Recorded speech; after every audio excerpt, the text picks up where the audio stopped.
and welcome to This Thing Called Life, a podcast dedicated to sharing stories of giving, kindness, compassion, and humanity. Your host, Andy Johnson, will guide you through powerful stories of organ, tissue, and eye donation from individuals, families, and healthcare teams whose experiences will inspire you. Every act of giving, no matter how small, has the potential to change a life. We're so glad you're here. Now, let's dive into the show.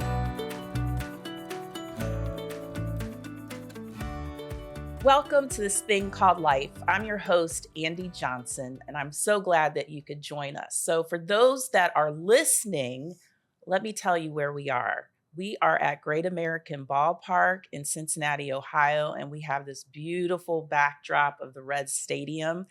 And it's just perfect for my guest today because he has made it his mission to talk about the importance and promote living donation, and he does it in ballparks all over our country. Please welcome Mr. Dave Galbenski to the show. Hi, Dave. Hey, Andy. It's awesome to be on here to talk about living organ donation. And what a great venue, right? Yes. Great American Ballpark with the Cincinnati Reds, the oldest franchise in Major League Baseball. It's very special to be here at a wonderful park and be a guest on your podcast. Well, thank you. So I love that you have taken something that's very personal to you and you have chosen the sport of baseball to convey that importance to really anyone who's sitting in ballparks. So let's talk about why you're here today. Yeah, absolutely. Well, the Reds have been a tremendous partner in launching the Living Donor Awareness Games that we've been doing now for 3 or 4 years. And what's really cool about it is I remember walking into a baseball stadium for the first time when I was 7 years old and just falling in love with community, falling in love with the game, falling in love with the stadiums where baseball was played. And what I realized over time when you tie it to living organ donation, there's this beautiful visual metaphor, right, of the ceremonial first pitch that really speaks to living organ donation. Yes. You have the donor with the ball, That's right, lines up, delivers the pitch to the recipient with the catch, right, Yes. which symbolizes living organ donation.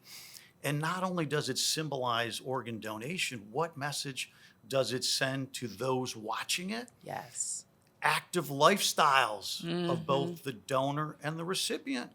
They're back to doing what they love to do after going through a surgery and a life-saving gift, right? Yes. And so what we loved about that was baseball was this perfect vehicle Yes. to allow living organ donation to come to life. And then here's the beauty of living organ donation Yes. tied to baseball.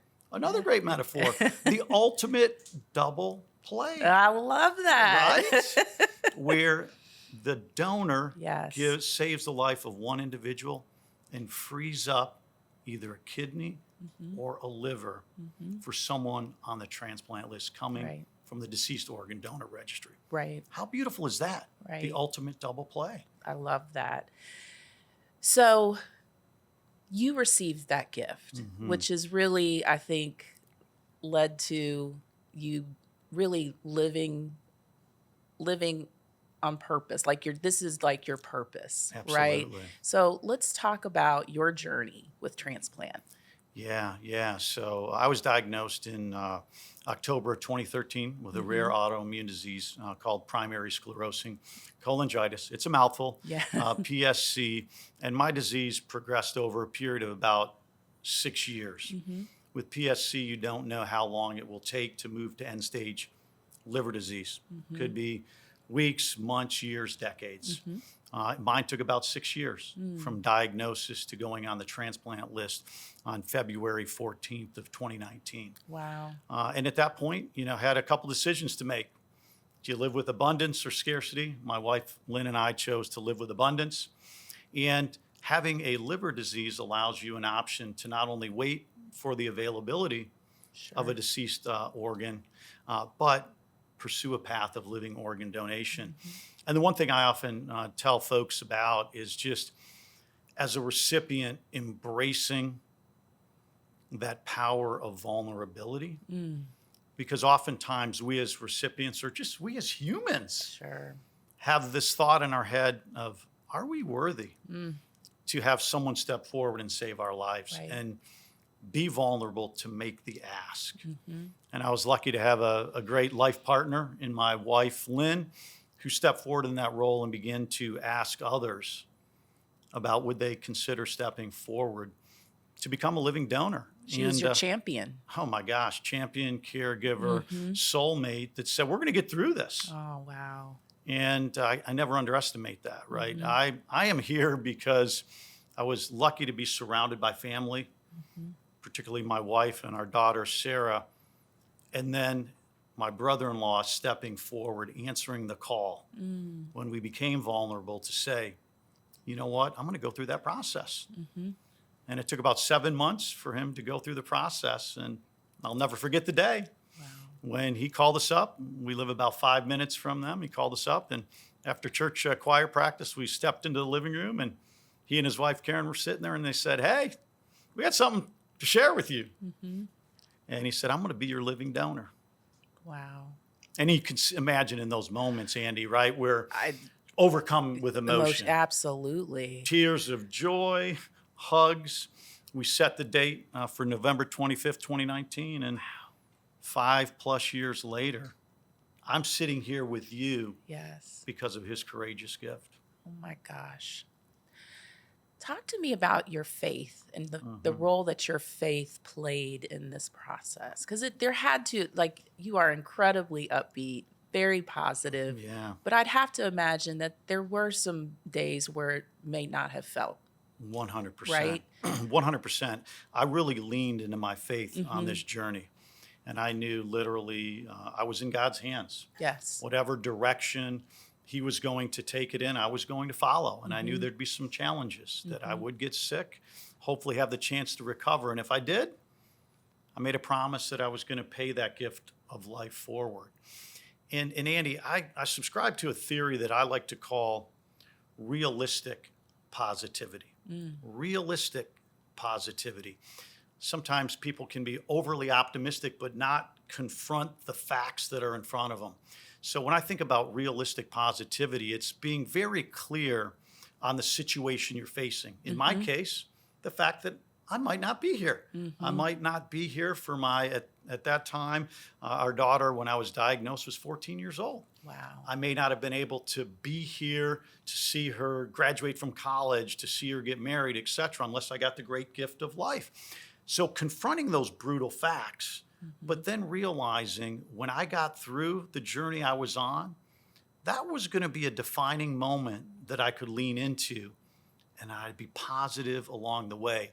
So I call it realistic positivity, right? Yeah. Let's embrace life with everything, but let's make sure we're confronting the facts, Right. tackling them head on, Right. but then doing it with optimism, Absolutely. doing it with faith, doing it with a desire to say, when I get through this, Yes. I'm going to pay it forward.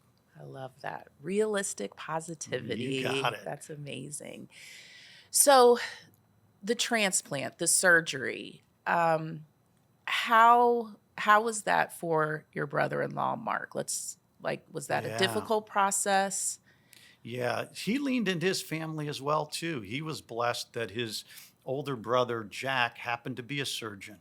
Okay. And it was such a blessing to have Jack in his life, because you can imagine going through that process, he was able to talk to his brother. Well, tell me about a surgery. How am I going to recover? What are the risks? How does Yes. it play out? And it gave him the comfort to say, I can go through with this. Right. So he went through it with great support of his family, his wife, Karen, and their 2 children to support him moving forward, because it's a family decision Absolutely. at that point. So I was grateful that they stepped forward to say, we'll support that decision. So for Mark, he worked for an automotive manufacturer, and he's a clay modeler. He does interior design.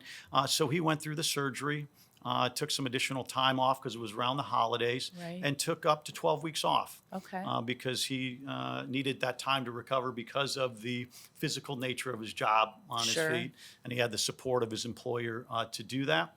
but he's in fantastic health now. And I'll tell you a really quick story about the journey of a donor that oftentimes people don't hear about, which is the comfort and confidence that he has in his own health going through the comprehensive screening. Yes. So his father passed away at a somewhat young age from a heart disease. So you can imagine him thinking, Right. what, geez, am I going to go down that same path? Right. It was always in the back of his head. Yes. And then he goes through, as we know, a very comprehensive medical screening process, psychological screening process to say you're qualified. And they looked at his heart and they're like, you have nothing to worry about. It's in fantastic shape. That's great. And so it gave him, he goes, that was a gift back to me. And I never thought about that from a donor's perspective. And I would like to share that because those are some of those unintended or unexpected consequences for the donor Right. of going through the process. Right.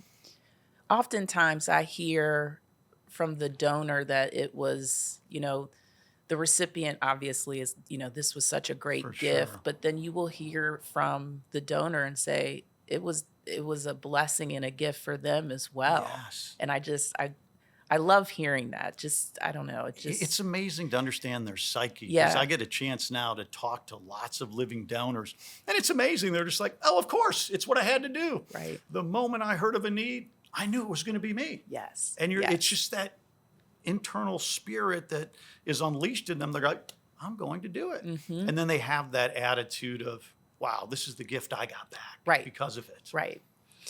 So when we talk about living liver donation, Yeah. I love that you have taken the sport of baseball to really elevate that conversation because so often, we hear about living kidney donation, For sure. but not as much about living liver donation. And so talk about how you're bringing that to the spotlight by bringing it to ballparks all over the country. Yeah, what we love about using baseball as kind of that amplifier for living organ donation is the great metaphors, right? Ultimate double play, living organ donation frees up an organ for a deceased organ donor. Really cool. And of course, the visual metaphor of the first pitch. Right. And what we think is amazing about baseball, too, is the ability for community to really embrace these hopeful stories and be inspired by them. And the catch is such a beautiful reciprocity of giving. And it's this beautiful rhythm of throwing and catching that really we love to play into living organ donation. Wow, that's amazing. So you go to ballparks all over the country. So we're here at Great American Ballpark.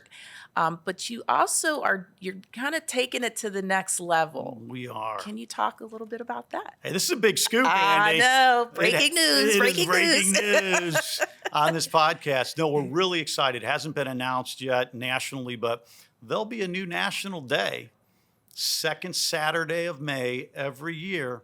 It's going to be known as National Want to Have a Catch Day. So there's this iconic movie for those of you that may not be baseball geeks like me, Field of Dreams, released in the late 80s, Kevin Costner, fictitious baseball field in Dyersville, Iowa. And we're going to host a charity softball game there to amplify the message of National Want to Have a Catch Day. Wow. And we're really excited about it because here's why we launched the day and are tying it to organ donation.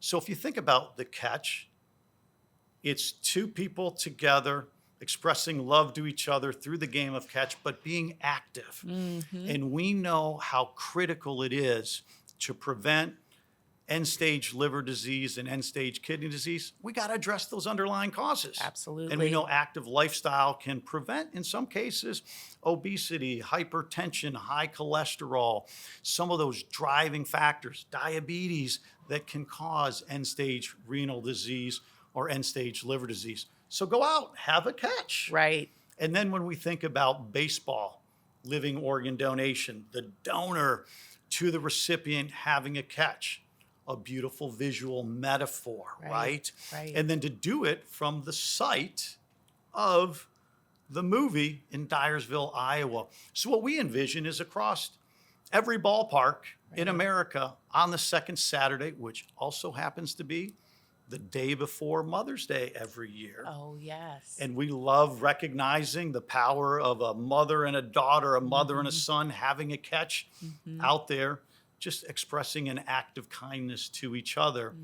And then what we hope is that it builds awareness around living organ donation, particularly liver as well, because a lot of people don't realize that I can donate a liver because it regenerates in donor and recipient within 8 weeks. So we're really fired up about National Want to Have a Catch Day, second Saturday.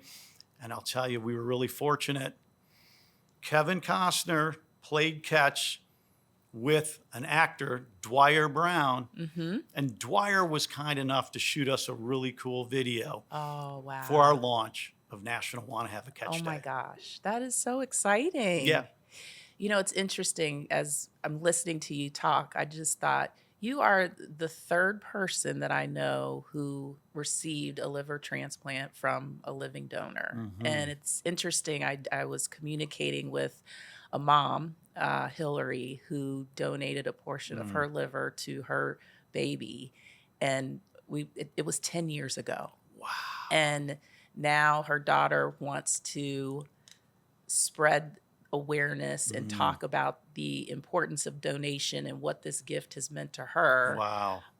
So yeah, I don't know. It just kind of gives me chills to realize. And then additionally, I had a coworker who was a living liver donor for her brother.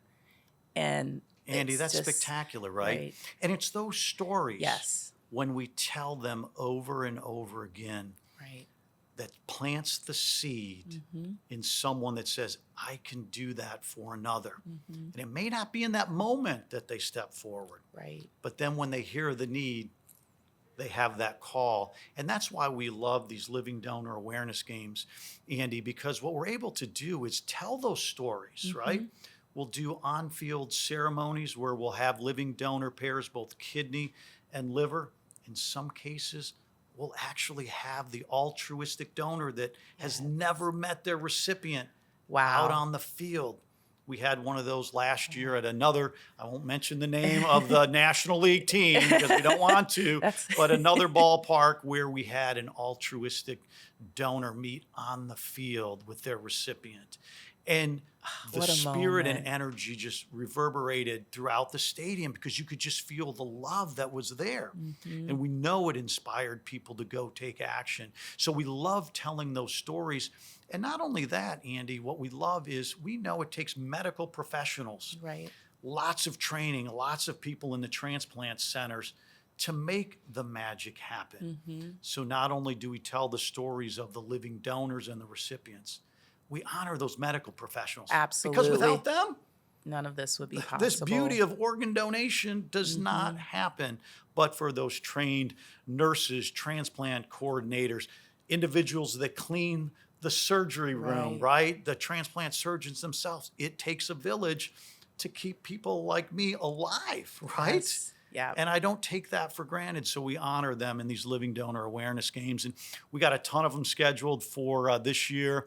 We'll have probably 5 to 7 of them at the major league level, a handful at minor league level. And we've launched a program in college baseball as well with Wake Forest. Wow. Another program where we're trying to have the number 3 symbolize a living donor baseball ambassador. Wow. So we'll pick special players that have leadership capabilities and want to trumpet and amplify living organ donation. They'll wear the number 3 and then they'll go out and they'll tell the stories. So we're really excited about the power of baseball to get to what drives you and me every day when we go in to advance organ donation is we want anyone that needs an organ to have access to it. Absolutely. And to save their lives. Absolutely. That's what drives you every day. Yes. It's what drives me every day to hope that anyone that needs a liver,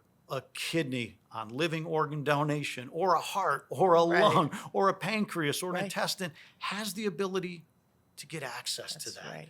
Because I don't want anyone to perish on the wait list. Absolutely. I want them Right. to experience moments, because transplant recipients cherish moments. Right. And that's what donors give to us. Right. And so it's just, I just feel like you're really honoring your brother-in-law every day, and just how you're living and sharing your testimony. What I also appreciate, when you are going out to ballparks and doing this work, you're educating people. You're educating 100%. people about what organ donation is, how it can impact not just the individual, but their families and their community. And I think that's so important. We need to keep talking about this, because the reality, as you Yes. said, 17 people will die today because their gift did not come in time. So Right. I think it's just so powerful what you're doing, and I Yeah. appreciate it. Well, Andy, thanks. And if you think about it, right, we're sitting outside, Great American Ballpark, and you think Yes. about it filled on any given game night. Right. That you look around, you'd say, well, what if 17 of those people wouldn't be there tomorrow? Right. That's when it gets really real. Yes. And that's why I sit there and I go, well, hey, if 17 people are here tonight and they were on the transplant list, they wouldn't be here tomorrow to watch a baseball game. That's right. That's what drives all of us to make a difference. And one of the other things I'd love to raise on this that I think is critical, we talked about awareness a lot, but I think it's incumbent upon us in the organ donation community to advocate. Absolutely. And we've been really focused in on reducing barriers for living donors legislatively. So we're Oh, yes. We'll we're talk from about that. we're from the state of Michigan, and we Yes. hope it goes to every state around Ohio, Indiana, across the country. But in the last 2 years, Mark and I have focused in on reducing barriers and passing legislation. So we, in 2023, were able to get through an anti-insurance discrimination bill for living donors to prevent canceling of insurance, increasing premiums for life, long-term care, and disability insurance. 2024, we were able to get through a $10,000 state tax credit for lost wages, child care expenses, and travel and lodging.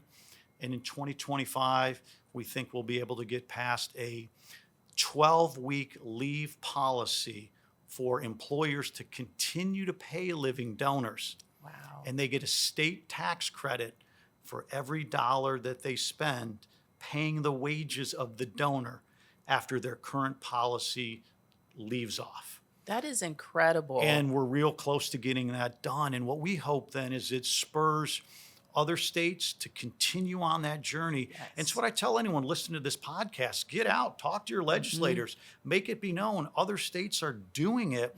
Let's reduce those barriers Right. so the heroes and angels on earth Angels on can earth. step forward and become living donors. So I think Yes. it's critical that anyone out there can do it. Right. I wasn't a trained lobbyist. I just went out and started talking to people.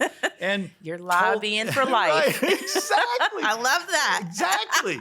And told stories like Mark, heroes like Mark. Yes. And that's what it's all about. Wow. And I think that's the best kind of advocacy, when you can have Mark and yourself who've walked this, journey and gone through this to meet with the elected officials, because I think 100%. that's the home run, if you will, is. right? So they see, wow, this is the impact that this can have. So in Ohio, we have the tax credit. Yes. But it's very interesting, the other elements that you're working to add to this in Michigan. I think Yeah. that is so important, Yeah. again, to remove those barriers. 100%. That's incredible. That's how we're going to get to zero wait listing. That is. So we've talked about removing these barriers so that people can do this remarkable act of kindness, as your brother-in-law did. And so you're working, and so is Mark, on legislation to help living donors have the ability to take the time off, and it's not so Absolutely. much of a hardship for them to be able to do something like this. Yeah, 100%. I think the more we can remove financial barriers and Yes. any deterrence for living donors to move forward, it's incredible, right? I mean, it's what it's all about. And each state will take legislation in different ways, right? Right. Whether it's state tax credits in Michigan or deductions in Ohio, whatever the language is that can get through the legislator to make and reduce those barriers, Yes. absolutely critical. And we're actually doing something similar with the city of Cincinnati, and working with them. They've introduced legislation so that people who work for the city are able to take extended time off if they're a living donor. And That's so I think- incredible. yes. And it's under that banner, right, Andy, of Yes. advocacy, because Absolutely. anyone can step forward and make a difference. You know, you mentioned in one of the questions around kindness and Kindness Act. This is a really cool stat, and I want to share it with you. So there's an organization out there called kindness.org. What a cool organization, right? love mean, it's that. all about acts of kindness. Yes. And I was having a conversation about a year ago with their CEO, Jacqueline Lindsay, amazing human being. But they've scientifically studied academic research around kind acts. They just want to understand what makes people want to do kind acts. And they have educational programs through K through 12. But there was this one study they did, and it was a massive academic study. And they looked at all of these acts of kindness that had been studied previously. Actually, 1,692 kind acts. Oh, my a lot goodness. of them. And they surveyed tens of thousands of people to say, what would be the biggest overall kind act that someone could do? Yes. They studied it scientifically. You'll never guess what the number one overall act is. And the only reason I'm bringing it up is because it's the subject Yes. of this podcast. You're the number kidding. one overall act out of 1,692 acts that they surveyed was giving and becoming a living donor for a friend. Wow. The number one act of kindness. Wow. And then because all these surveys ask that question in a little bit different way, 4 of the top 10 ranked ones were around living organ donation. Wow. So that is such an amazing stat that we're beginning to Yes. amplify, because it's academically certified research study to say this is the number one overall kind act. And so what's cool is they're going to partner with us in National Want to Have a Catch Day Oh, to wow. spread the word about this act of kindness, so that people just go out, have a catch, which is an act of kindness in itself. Could you imagine just going down the street, maybe meet a stranger, go meet a neighbor that maybe doesn't get out, have a catch, and then we can talk about what the number one kindness act is, I love that. which is living organ donation. Wow. So it's really cool to see that come to the forefront, because I truly believe, Andy, with all the great work of Network for Hope and focused on living organ donation and all the medical innovation going on right now, let's fast forward a couple decades and we can close our eyes and you and I can envision that one day that scoreboard behind us Yes. that has that beautiful logo on, for Yes. those listening, of Network for Hope, Great American Ballpark, it's going to be able to put a wait list equals 0. Yes. And when people come in there, that's going to be such a moment. I just got chills I did too. thinking about fans that will walk in here one day in the future, and they're going to say, all the great work Network for Hope did, all the great work transplant recipients and donors did to Yes. build awareness, Yes. no one will perish anymore. And they can come watch a Reds game and have special moments, because those moments matter. Absolutely. And for me, one moment that I never realized I was going to experience when I was diagnosed in 2019, talked about my daughter, Sarah, previously in the podcast. She was 14 at the time of my diagnosis. There was a moment that I never knew I'd be able to see, and that was walking her down the aisle. Oh. And just almost a year ago now. Oh, wow. Because, Congratulations. yes, because of my brother-in-law, That's right. Mark. That's right. It made it extra special to be able And to he do was that. there, Yes. And I was able to walk her down the aisle to meet her future husband, Patrick. And it was in those moments that I realized that living organ donation is about moments. It's about moments we dream of, moments we cherish. And that's what I'm most thankful for. And that's what I'm hopeful for everyone that is waiting on the transplant list today. Could experience that second chance to have those moments. Yes. So as you talk about getting ready for your transplant and the wait, Yes. you did some things to prepare that I thought were interesting. You created a vision board. I did. Talk to me about what was on your vision board. Yeah, I'm a big believer in the power of visualization, right? Being very clear about a future you can see. So I brought those tools to life. And they were very specific items on my vision board. And to me, anytime we can envision the future, it has an enhanced possibility of making it happen. Yes. And so I really leaned into that. And one of them, was 3 months after my transplant. I wanted to be, at that point, my daughter was a junior at the University of Notre Dame, and they had a junior parents weekend. You wanted to be there. And I'm like, I want to be there. I know when it is. And I was able to be there, right? Another one was, running a marathon within a year. Now, I didn't quite achieve the marathon, but I achieved a half marathon in that year. I subsequently have run a marathon after, but it was just having that ability. And it's okay if that vision board doesn't come true exactly as you have it, but it moves you towards those goals. Right. And that's what I think is powerful. So I share that with every transplant waitlist individual to say, there's a few things that I did that I thought really helped me. 1, vision board.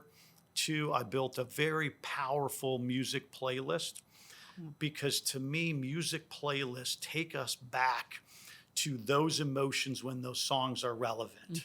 So I had a playlist spanning decades up to them, and it would take me back to those moments. Yes. And allow my brain to replay those, because as I've studied what our brain does, when it replays those moments, it doesn't know if it's happening real time or not, and it triggers those same emotions.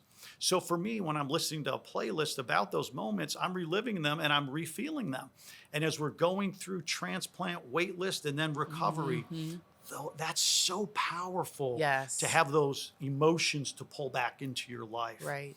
And I believe that is what helped me get through it. Absolutely. With realistic positivity. Realistic positivity.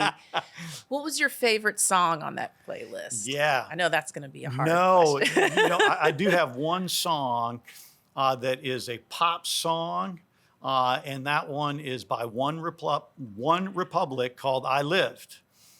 And that was just the lyrics of it are so powerful to me. I won't sing them, even though I'm in the choir. I won't sing them. I'll spare the podcast people.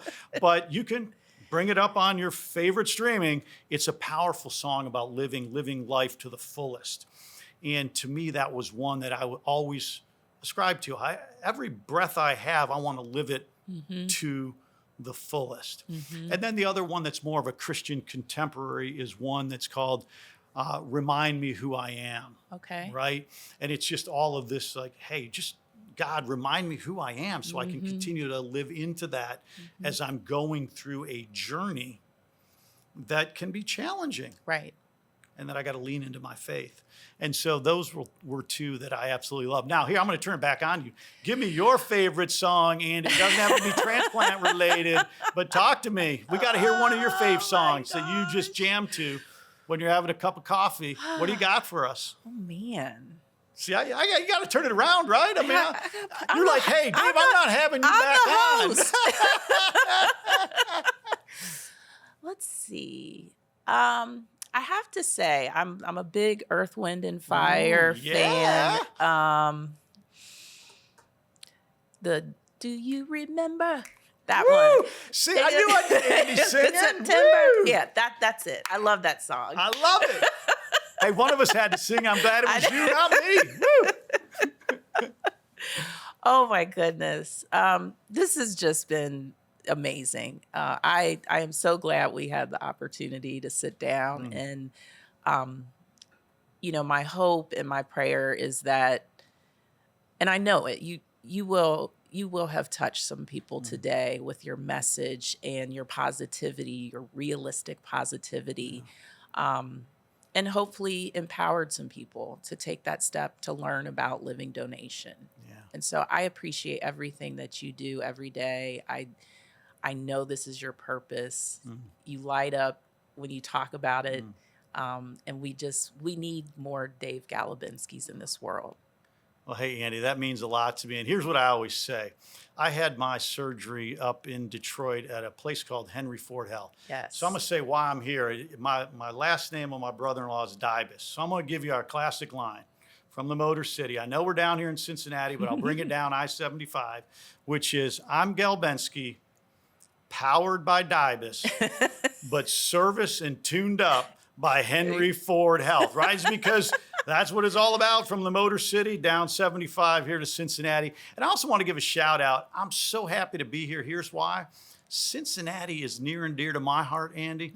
Mhm. And here's why. My wife and I got engaged in Cincinnati, not too far from the Ohio River here, Really? on May 21st, 1994, when I got down on my knees overlooking the Ohio River, and she said yes. And she had no Wow. idea what a crazy ride I would take her on.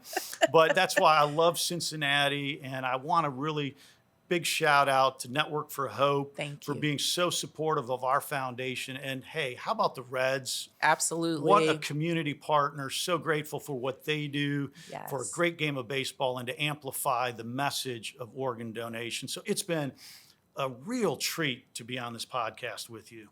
Well, thank you so much. I couldn't think of a better way to end our time together, but I do have to give you another fist pump. Woo! I love it.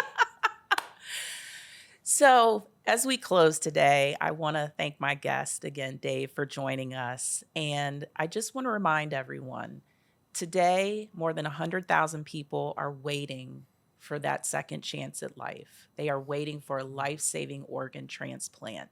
You can learn more by visiting networkforhope.org.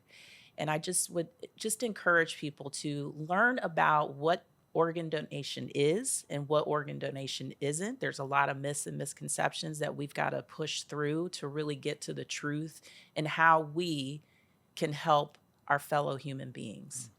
So I just want to remind you to please be kind to yourself and to others. Thank you so much and take care. Thank you for tuning in to This Thing Called Life. Remember, every act of giving, no matter how small, has the potential to change a life. Be sure to subscribe on iTunes or wherever you listen to your favorite podcasts so you never miss a new episode. We'd truly appreciate it if you could share, like, or leave us a review to help us grow.